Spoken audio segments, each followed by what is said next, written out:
Good morning folks, how's everybody doing?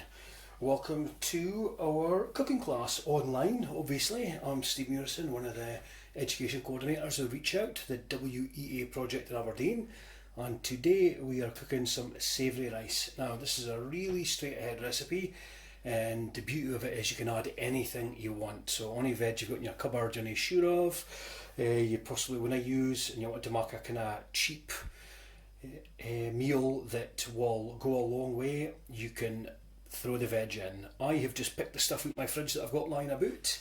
There is a courgette, there's an onion, a pepper, carrots, some green beans and a handful of sweet corn for the freezer. Again, you can use frozen veg as well if you've got a surplus of that. There's often a few handfuls at the bottom of bags at the bottom of your freezer. Dig them out and heave them in. Spice wise, got some curry powder and a little bit of turmeric. Now I only use the turmeric so it gives like a richer kind of colour to the meal. I just put a small amount in.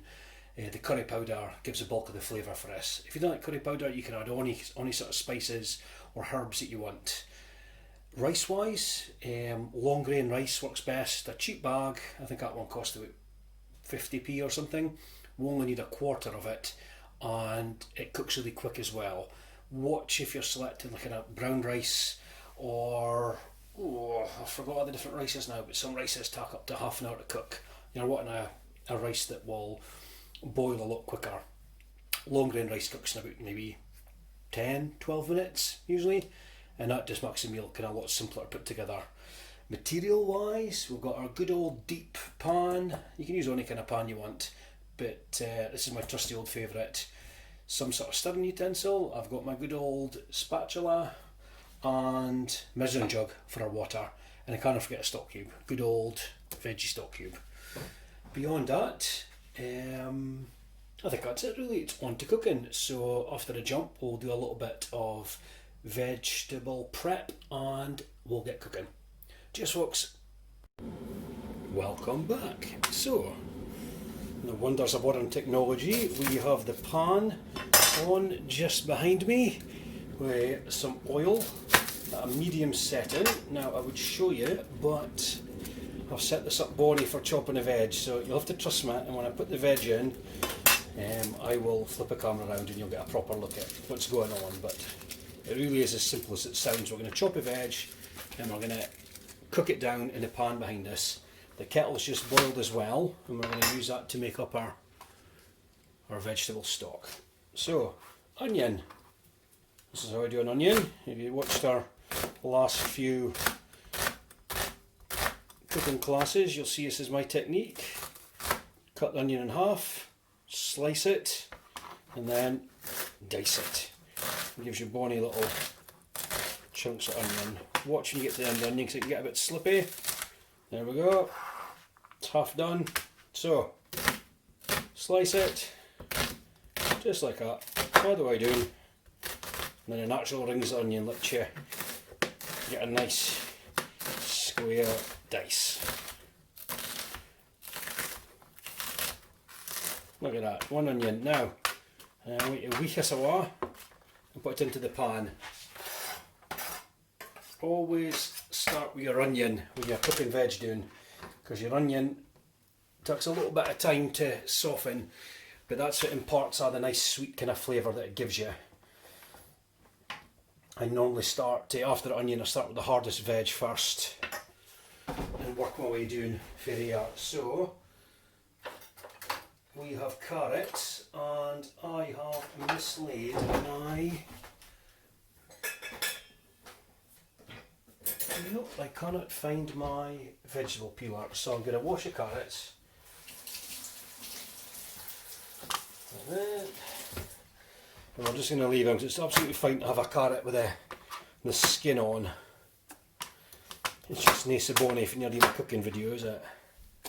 So, carrots, I'm going to cut it lengthways and then I'm going to chop it that way. Now if you chop your carrots really large, they just take longer to cook, simple as that. And because most of the stuff in this recipe is quite small, you're now wanting great big chunks of hard carrot when you've got much smaller, finer vegetables in the dish. And because this dish doesn't cook for long, the carrots won't have time to properly cook if you cut them too big. So carrots are going in now, just like that. And you'll have to trust me that I'm giving it a stir. Now I used about 2 tablespoons of oil for cooking that. You can use oil if that's what you prefer, olive oil, butter, whatever you like cooking with.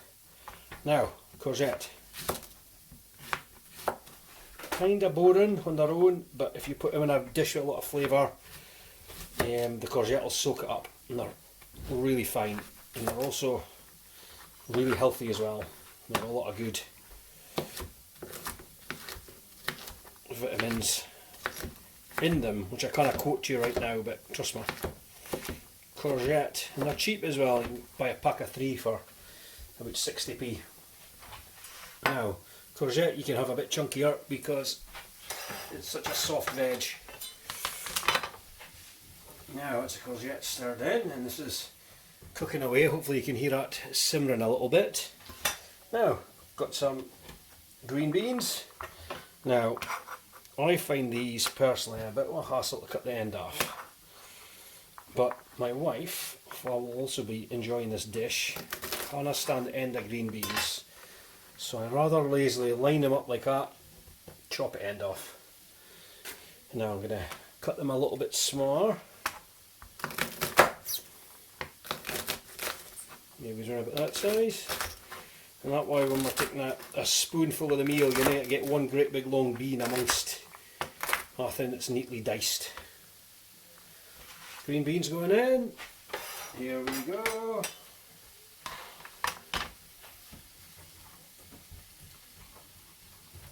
And we'll just let that cook away.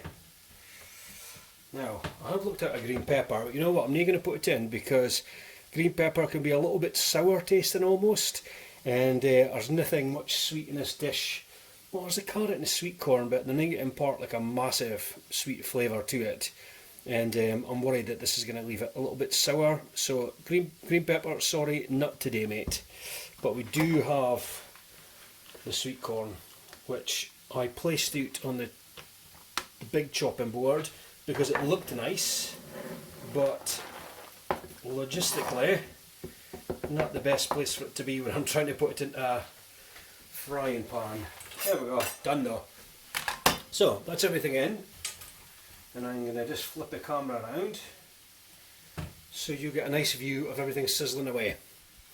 Kettle's boiled as well for our stock cube, and I'll just put this on as like a visual for everybody. So we're making about 500 mils of stock. So boil the water, stock cube, let it sit. Remember to give it a good stir once the stock cube is dissolved a bit, or else you'll get sort of lumpy bits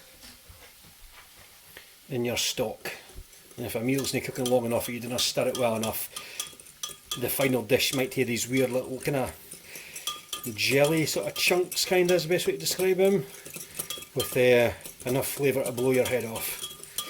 So a good stir is what I advise. Right, so I'll flip round and we'll see this bonny pan of frying veg.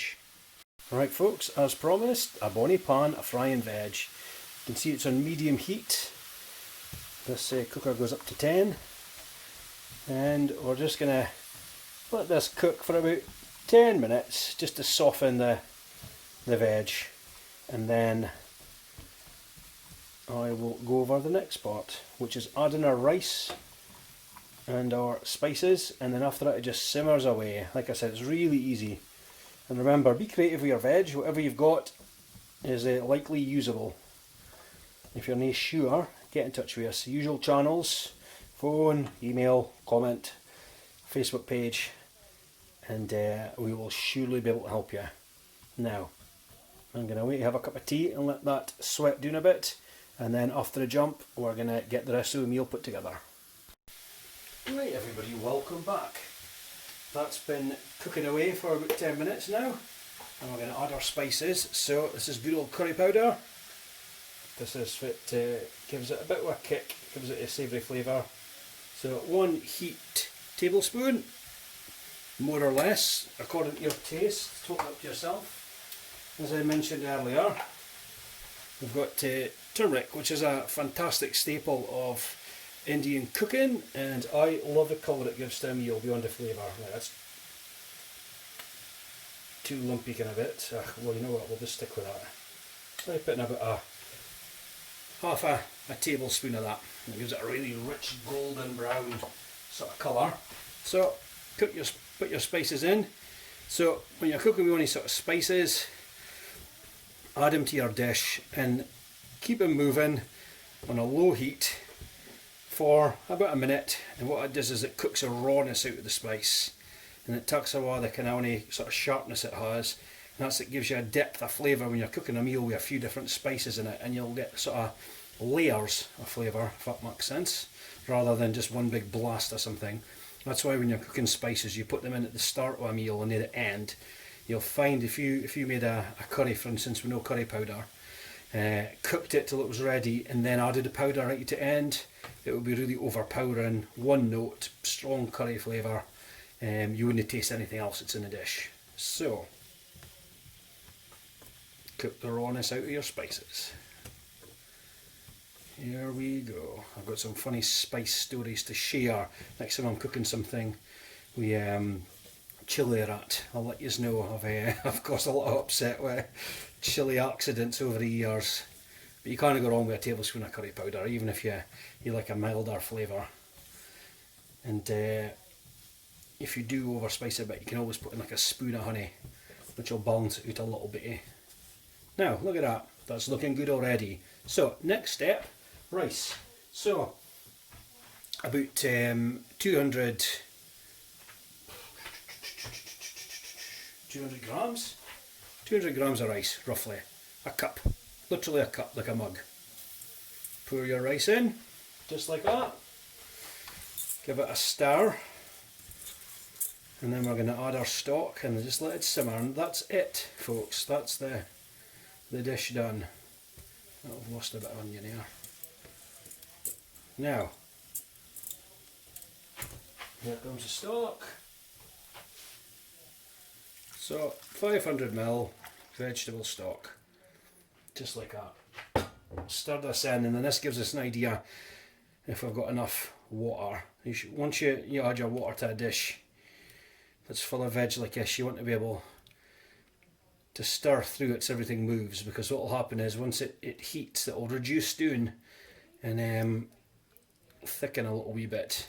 If you've not got enough water in it to start off, it'll just stick to the bottom of the pan, and your meal will be a write-off, sadly. So, that is that.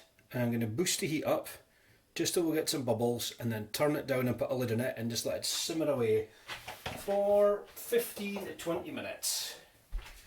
I've lost a couple of stragglers there. So here we go, here's our bubbles come in. And you see, it's starting to move there. So we're wanting a few more.